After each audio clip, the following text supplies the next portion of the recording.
What if everything you've ever known, your mind, your fears, your soul, could be reduced to tiny, invisible particles in motion?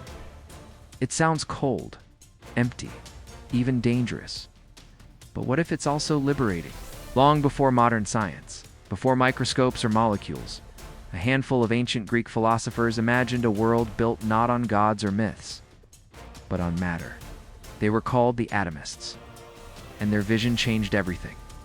We begin in a world ruled by Olympus, cosmos governed by divine will, where fire is the breath of gods, and earthquakes are their anger made flesh.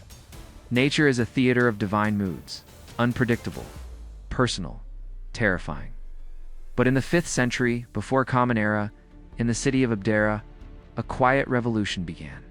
Leucippus, a shadowy figure we know little about, dared to ask, what if there is no divine plan? What if nature runs not on intention, but on necessity?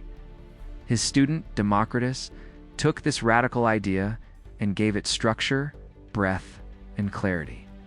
He proposed a cosmos built entirely of atoms, indivisible units, infinite in number, constantly in motion, colliding and combining to form everything from stars to stones to souls. It wasn't just a theory about physics. It was a reimagining of existence. But how do you live in a world without divine order? If everything, thoughts, dreams, even love, is just atoms and void, then what happens to meaning, to purpose? Does the soul dissolve into particles? Do values vanish in the swirl of indifferent matter? Democritus didn't flinch.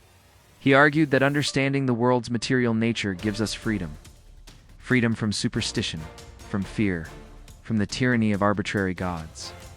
In place of divine punishment, he placed the idea of cheerfulness.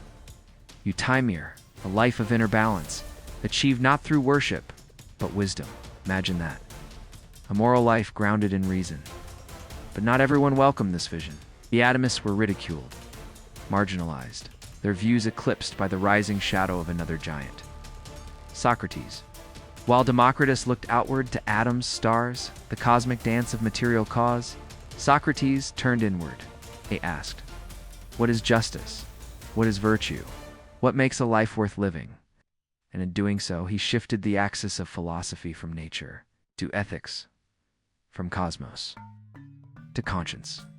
Socrates believed that knowledge begins not in particles but in paradox, in realizing how little we truly know. His method was not theory, but dialogue, slow burning of illusion through questions. And while Democritus offered clarity, Socrates offered confrontation.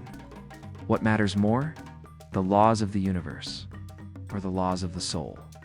But perhaps these are not enemies. Perhaps the Atomists and Socrates were asking different questions at different scales about the same mystery. Where Democritus saw atoms in constant motion, Socrates saw the soul in constant inquiry. One sought understanding through observation, the other through self-examination.